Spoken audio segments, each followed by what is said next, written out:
Hello, નમસ્કાર વિદ્યાર્થી મિત્રો, હું છું નીલકંઠ પંડિત. ઓનલાઈન એજ્યુકેશનમાં આપનું હાર્દિક સ્વાગત છે. વિદ્યાર્થી મિત્રો, ધોરણ 12 કોમર્સમાં આપણે BA વિષયની અંદર ચેપ્ટર નંબર 3 ભણી રહ્યા છીએ, જેમાં આયોજનની અલગ અલગ પ્રક્રિયા વિશે આપણે અગાઉના લેક્ચરની અંદર ભણ્યા. આજે આપણે આયોજન જે છે એમાં આપણે પ્રક્રિયાની અંદર વાત કરી કે ઘણી બધી યોજનાઓ બનાવવામાં આવે છે. તો આ યોજનાઓ કઈ છે, કેટલા સમય માટેની હોય, કેવી કેવી યોજના બનાવવામાં આવે છે, તો એ યોજનાઓ જે છે એના પ્રકાર વિશે આપણે આજે વાત કરશું. તો ખાસ અહીંયા આપણને અલગ અલગ 6 યોજનાઓ આપી છે. તો યોજનાના પ્રકાર તો આપણે જોઈએ. સૌપ્રથમ પહેલી જે યોજના છે જેનું નામ છે કાયમી યોજના. તો વિદ્યાર્થી મિત્રો, આ જે યોજના છે એનું નામ જ શું છે કે કાયમી યોજના. તો આ યોજના છે એ રૂટીન કાર્ય સાથે જોડાયેલી હશે કે જેમાં જેનો ઉપયોગ કાયમ માટે થતો હોય. તો આ યોજનાની અંદર ખાસ એની વ્યાખ્યા જોઈએ તો જે કાર્યો અંગે રોજબરોજ નિર્ણયો લેવાના હોય, એટલે કે જે કાર્યોના નિર્ણયો રોજબરોજના હોય. દાખલા તરીકે ઉત્પાદન છે તો એ ઉત્પાદનના રોજના નિર્ણયો છે કે આજે ઉત્પાદન કેટલું કરવાનું છે. તો રોજબરોજના નિર્ણયો લેવાના હોય તેવા કાર્યો માટે આ યોજના તૈયાર કરવામાં આવે છે કે જ્યાં રોજબરોજના નિર્ણયો લેવાતા હોય, તેમજ જ્યાં વ્યવસ્થાકીય પ્રવૃત્તિઓનું પુનરાવર્તન થતું હોય. વ્યવસ્થાકીય પ્રવૃત્તિઓ એટલે કઈ કે જેના વ્યવસ્થાના ભાગરૂપે ઉત્પાદનની અંદર થોડો ઘણા અંશે ફેરફાર હોય, એની પ્રક્રિયાની અંદર કોઈ ફેરફાર હોય. તો ખાસ વ્યવસ્થાકીય પ્રવૃત્તિઓનું પુનરાવર્તન થતું હોય ત્યાં તે પ્રવૃત્તિઓ ઝડપથી થાય તે ઉદ્દેશ્યથી પ્રમાણિત નીતિ નક્કી કરવામાં આવે છે કે આ જ નીતિ મુજબ કામ કરવાનું છે, રોજ આટલું ઉત્પાદન કરવાનું છે, એની કાર્ય પદ્ધતિ આવી રહેશે. તો આવી જે નીતિ નક્કી કરવામાં આવે છે જેને કાયમી યોજના તરીકે ઓળખવામાં આવે. ફરી વખત, જે કાર્યો અંગે રોજબરોજના નિર્ણયો લેવાના હોય એ કાર્યો કરવા માટે આ યોજના તૈયાર થાય છે. જ્યાં વ્યવસ્થાકીય પ્રવૃત્તિઓનું પુનરાવર્તન થતું હોય, એટલે કે વ્યવસ્થાકીય પ્રવૃત્તિઓ છે એ બદલાતી હોય, તેમજ તે પ્રવૃત્તિઓ ઝડપથી થાય એવા ઉદ્દેશ્યથી પ્રમાણિત નીતિ જે નક્કી થાય છે એને કાયમી યોજના તરીકે ઓળખવામાં આવે. એ નીતિ મુજબ જ ત્યાં કાર્ય છે કરવામાં આવશે. તો ખાસ આ યોજના છે એની અંદર તમે જો તો કે આયોજનની અંદર શું હોય છે, નીતિ હોય છે, વિધિ હોય છે અને નિયમ હોય છે. અને કેવા હોય છે, લાંબા ગાળા માટેના હોય છે. એની નીતિ ચોક્કસ નક્કી કરેલી હોય કે કઈ નીતિથી કામ કરવાનું છે. એની વિધિ એટલે કે યોજનાની વિધિ કેવી રહેશે, કઈ પ્રમાણનું કામ છે થશે, કોણ કરશે, કેવી રીતે કરશે એ પણ નક્કી હોય. અને એના જે નિયમો છે એ પણ નક્કી કરેલા હોય છે. આ નિયમ મુજબ જ ઉત્પાદન છે કે વેચાણ છે એ થવું જોઈએ. તો નીતિ, વિધિ અને નિયમો કેવા હોય છે, લાંબા ગાળાના હોય છે, જેથી તાબેદારો જે છે એટલે કે જે નીચેના જે કર્મચારીઓ છે, તાબેદાર કર્મચારીઓ એ ઝડપથી પોતે નિર્ણય લઈ શકે. એને રોજે રોજ પૂછવા નથી આવવું પડતું કે હવે શું કરવાનું. એનું જે રૂટીન કાર્ય છે એના માટેની જે યોજના કે જે લાંબા ગાળાની હોય એવી યોજના એટલે કે કાયમી યોજના. તો એવી યોજનાની અંદર ખાસ તમે જો તો માલ સામાન છે એ મોકલવાની જે પ્રક્રિયા છે, પછી શાખ નીતિ છે નક્કી જ કરેલી હોય આટલા સમય માટે શાખ પર માલનું વેચાણ કરવાનું છે કે ઉત્પાદનનો માલ સામાન લાવવાનો છે. તો આ જે નીતિ છે એટલે કાયમી યોજના તરીકે ઓળખવામાં આવે.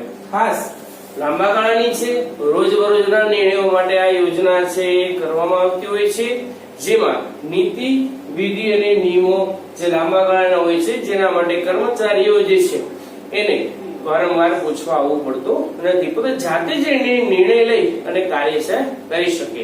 તો આવી યોજના કાયમી યોજના કહેવાય છે. ત્યાર પછી બીજી જે યોજના છે જેનું નામ છે વ્યૂહાત્મક યોજના. વિદ્યાર્થી મિત્રો, આ યોજના છે એનું નામ છે વ્યૂહાત્મક. વ્યૂહાત્મક એટલે કે કોઈ વ્યૂહ દ્વારા બનાવવામાં આવેલી કોઈ વિશિષ્ટ કોઈ રચના કરવામાં આવી કોઈ યોજનાની કે ખાસ પ્રકારના હેતુ માટે આવી યોજના છે બનાવવામાં આવતી હોય છે. તો જોઈએ કે ધંધાકીય એકમો તેમની ફિલસૂફી અનુસાર ધ્યેય નક્કી કરે છે, એટલે કે એના નિયમો જે છે, એની જે નીતિ છે એ પ્રમાણે જ એ પોતે નિયમો પણ નક્કી કરતા હોય છે, ધ્યેય એ મુજબ જ નક્કી થતો હોય છે. અને ધ્યેય સિદ્ધ કરવા માટે એ લાંબા કે ટૂંકા ગાળાની વ્યૂહરચનાઓ છે એ ઘડતા હોય છે. ઘણીવાર લાંબા ગાળાની વ્યૂહરચના હોય, ઘણીવાર ટૂંકા ગાળાની વ્યૂહરચના છે બનાવતા હોય, જે ધંધાકીય પર્યાવરણ, તેની શક્તિ અને એની નબળાઈને ધ્યાનમાં રાખીને નક્કી કરે છે. હવે આવી જે યોજના બનાવવામાં આવે એ કેવી હોય? તો એ યોજના જે છે ધંધાકીય પર્યાવરણ એટલે કે ધંધાને કઈ કઈ બાબતો અસર કરે છે, જેમાં આપણને ખ્યાલ છે કે આંતરિક પરિબળો હોય છે, બાહ્ય પણ પરિબળો હોય છે. તો એ તમામ પરિબળો, એની શક્તિ કેવી છે, એ કેટલી સક્ષમ છે, તેમજ એની નબળાઈઓ કઈ કઈ છે કે આ યોજના આપણે નક્કી કરવી છે. તો એ ધંધાની નબળાઈઓને જોશે, ધંધાની શક્તિઓને જોશે, ધંધાકીય પર્યાવરણને જોશે, પછી જ એ કાર્ય છે કરવામાં આવશે. એટલે કે આ તમામ બાબતને ધ્યાનમાં રાખીને નક્કી યોજના, આ યોજના છે નક્કી કરવામાં આવે છે. ત્યાર પછી જોઈએ તો દીર્ઘદ્રષ્ટિ અને અનુભવના આધારે આ યોજના સરળ બને છે. એટલે આ યોજના છે એના માટે લાંબા ગાળાના નિર્ણયો અને સાથે સાથે અનુભવ પણ જરૂરી છે. આની અસરો છે એ આપણને લાંબા ગાળે જોવા મળે છે. ખાસ ધંધાકીય એકમમાં કોઈ પણ તમે નિર્ણયો લ્યો, કોઈ પણ યોજના બનાવો, એની અસરો આપણને ઘણીવાર જો કોઈ ખોટો નિર્ણય લેવાયો હોય તો એનો લાંબા ગાળા સુધી અનુભવ કરવો પડે છે. તો આની અસર પણ લાંબા ગાળા સુધી જોવા મળે છે. આ યોજના જે છે એના માટે સુસંગત નિર્ણયો લેવા પડે છે અને એ મુજબ જ એ કાર્ય થવું જોઈએ. જો નિર્ણય પ્રક્રિયામાં ક્યાંક તૂટ આવી, ક્યાંક ખોટા નિર્ણયો લેવાયા તો ઘણા પ્રશ્નો ઉપસ્થિત થાય છે. તો આમ નિર્ણયોની વ્યાપકતા આ યોજનામાં મહત્વની કડી છે. એટલે કે નિર્ણયો તમે કેવા લ્યો છો, કેવા પ્રકારના લ્યો છો, એના પ્રમાણે આ યોજના છે આપણને અસર કરશે.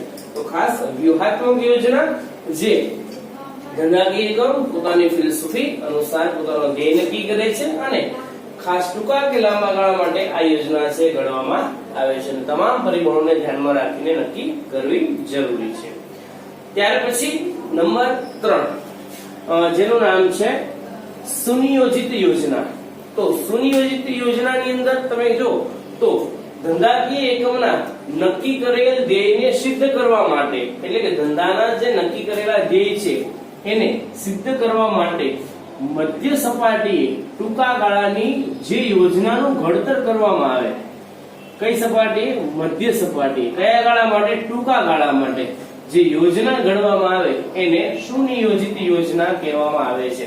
એટલે કે ધંધાના જે હેતુ છે એ સિદ્ધ કરવા, ધંધાની જે કઈ ધ્યેય છે એ સિદ્ધ કરવા માટે મધ્ય સપાટીએ જે ટૂંકા ગાળા માટે યોજના ઘડવામાં આવે એવી યોજનાને સુનિયોજિત યોજના કહેવામાં આવે છે. તો એ કેટલા સમયગાળા માટે હોય છે? તો એ યોજના, આ યોજના જે છે એ 1 વર્ષ કે તેથી ઓછા સમયગાળા માટે. અહીંયા આપણે કીધું છે ટૂંકા ગાળા માટે. ટૂંકા ગાળા માટે એટલે 1 વર્ષ કે 1 વર્ષથી ઓછા સમયગાળા માટે. હવે આ જે યોજના છે એમાં ખાસ તો આપણને ખ્યાલ આવશે કે કયા વિભાગીય વડાઓ અને કર્મચારીઓ પાસેથી કયા કાર્યો કરાવવા એ સ્પષ્ટ બને છે. કારણ કે ટૂંકા ગાળા માટે છે અને આની અંદર મધ્ય સપાટી માટે આ યોજના છે.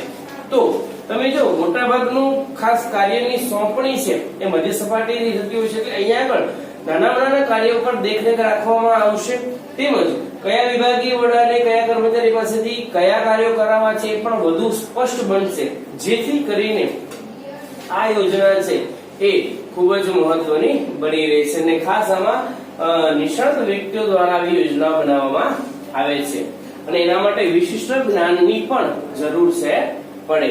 તો આ યોજના જે છે મધ્ય સપાટી માટે ટૂંકા ગાળાની એ સુનિયોજિત યોજના. ત્યાર પછી નંબર 4 જેનું નામ છે કાર્યકારી યોજના. તો કાર્યકારી યોજના, તો આ યોજના જે છે એ ખાસ જોઈએ તો ધંધાકીય એકમના વિભાગો, એના કાર્ય જૂથો અને વ્યક્તિઓ પાસેથી કાર્ય સંબંધિત અપેક્ષિત પરિણામ મેળવવા માટે ઘડવામાં આવતી યોજના છે. તો જો ધંધાકીય એકમના વિભાગો, તો વિભાગોની અંદર તમે જો તો અલગ અલગ ઘણા બધા વિભાગ હોય.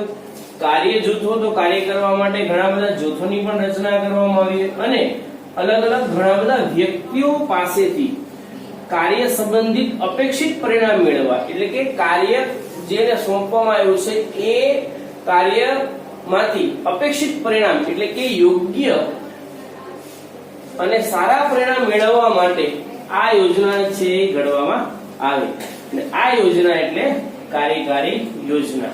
તો ખાસ ધંધાકીય એકમના વિભાગો, કાર્ય જૂથ અને વ્યક્તિઓ પાસેથી કાર્ય સંબંધિત અપેક્ષિત પરિણામ મેળવવા માટે એટલે કે ઊંચા પરિણામ મેળવવા માટે જે યોજના ઘડવામાં આવે એને કાર્યકારી યોજના ગણવામાં આવે છે.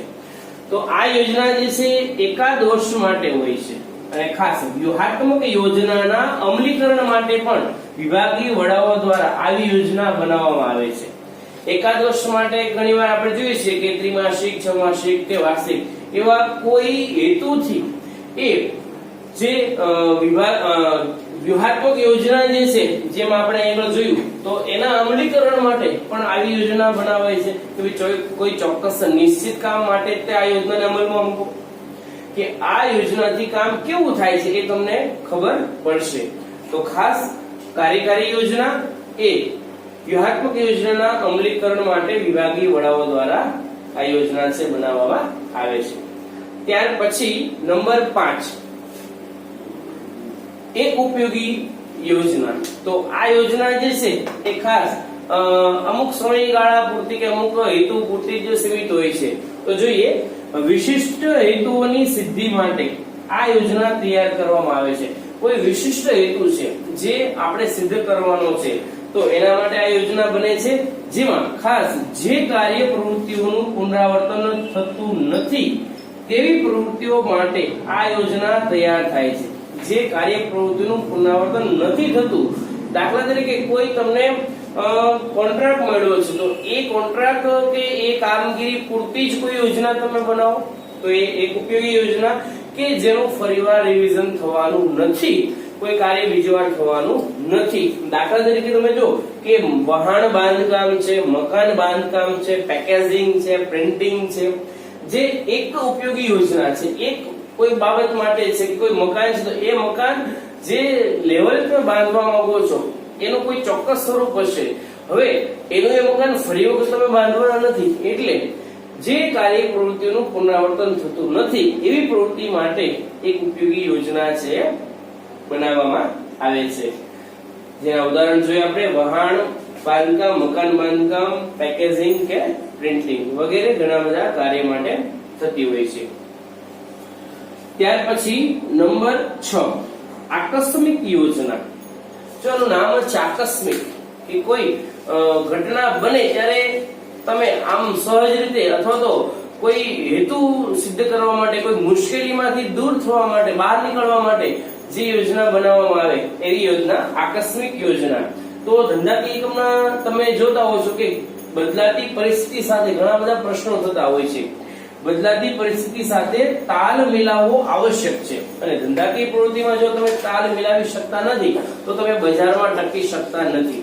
એટલે ખાસ તમામ પરિબળો છે ધંધાકીય પર્યાવરણના, એની સાથે તમારે તાલ મિલાવવો જરૂરી છે. પછી આંતરિક પણ હોઈ શકે અને બાહ્ય પણ હોઈ શકે.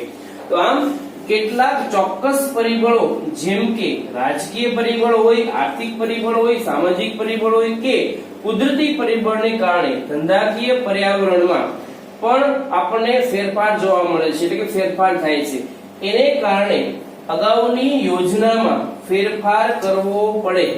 એટલે કે અગાઉ તમે જે યોજના બનાવી છે એમાં અમુક અંશે ફેરફાર કરવો પડે કે નવી યોજના ઘડવામાં આવે, તેને આકસ્મિક યોજના કહેવામાં આવે છે. ખાસ ધંધાકીય એકમની અંદર ઘણી બધી પરિસ્થિતિઓ સાથે તાલ મિલાવવો જરૂરી છે. કેટલાક ચોક્કસ પરિબળ જેવા કે રાજકીય, સામાજિક, આર્થિક કે કુદરતી પરિબળ જે છે કે ધંધાકીય પરિબળ છે, પર્યાવરણની અંદર જે કંઈ ફેરફાર થાય છે એને કારણે અગાઉની જે યોજના તમારી કાર્યરત છે એમાં કોઈ ફેરફાર કરવો પડે કે નવી યોજના બનાવવી પડે, એને આકસ્મિક યોજના કહેવામાં આવે છે. તો ખાસ વિદ્યાર્થી મિત્રો, ધંધાકીય એકમની અંદર પરિબળોને આધીન થઈને યોજનામાં ફેરફાર પણ કરવો પડે છે, એને કારણે નવી પણ યોજના બનાવવી પડતી હોય છે. તો આમ 6 પ્રકારની યોજનાઓ વિશે આપણે વાત કરી. ફરી વખત જોઈએ, કાયમી યોજના ખાસ કરીને રોજબરોજના નિર્ણયો માટે લેવાતી હોય છે, જેમાં જે કઈ તાબેદાર કર્મચારીઓ છે ને અવારનવાર પૂછવા આવવું પડતું નથી, જે નક્કી કરેલી કાર્યશૈલી કાયમી હોય છે. બીજું, વ્યૂહાત્મક યોજના ખાસ કરીને ધંધાકીય એકમો છે પોતાની ફિલસૂફી અનુસાર કાર્ય કરે છે અને એમાં ખાસ કરીને લાંબા કે ટૂંકા ગાળા માટે આવી વ્યૂહરચનાઓ ઘડે છે, જેમાં એ પોતાની ધંધાકીય પર્યાવરણ, પોતાની શક્તિ, પોતાની નબળાઈને ધ્યાનમાં રાખીને આવી યોજનાઓ બનાવે છે અને એની અસર આપણને લાંબા ગાળે પણ જોવા મળે છે. તો આવી યોજના વ્યૂહાત્મક યોજના. ત્યાર પછી સુનિયોજિત યોજના ખાસ કરીને મધ્ય સપાટી માટે નક્કી કરેલા કાર્યો માટે ટૂંકા ગાળા માટેની યોજના છે, એને સુનિયોજિત યોજના કહેવામાં આવે છે, જે 1 વર્ષ કે તેથી ઓછા સમયગાળા માટે હોય છે. ત્યાર પછી કાર્યકારી યોજના, જેમાં આપણે વાત કરી કે ધંધાકીય એકમના વિભાગો, કાર્યજૂથ કે જે વ્યક્તિઓ છે એની પાસેથી કાર્ય સંબંધિત અપેક્ષિત પરિણામ મેળવવા માટે જે યોજના બનાવવામાં આવે એને કાર્યકારી યોજના કહેવામાં આવે છે. ત્યાર પછી એક ઉપયોગી યોજના, ખાસ કરીને ચોક્કસ પ્રકારના કાર્ય માટે કે જે પ્રવૃત્તિ, જે કાર્યનું પુનરાવર્તન નથી થતું એવી યોજના એટલે કે એક ઉપયોગી યોજના. ત્યાર પછી આકસ્મિક યોજના, ધંધાની અંદર તાલમેલ મેળવવા માટે, પરિસ્થિતિ સાથે તાલમેલ મેળવવા માટે રાજકીય, આર્થિક, સામાજિક કે કુદરતી પરિબળો જે છે એને આધારે જે ફેરફાર થાય છે એને કારણે અગાઉની યોજનામાં ફેરફાર કરવો અથવા નવી યોજના બનાવવી એટલે આકસ્મિક યોજના. તો આપણે આમ અલગ અલગ 6 યોજનાઓ વિશે વાત કરી. ત્યાર પછી આયોજનની જે કઈ તબક્કાઓ છે એના વિશે આપણે નેક્સ્ટ વિડીયોની અંદર ચર્ચા કરશું. Thank you.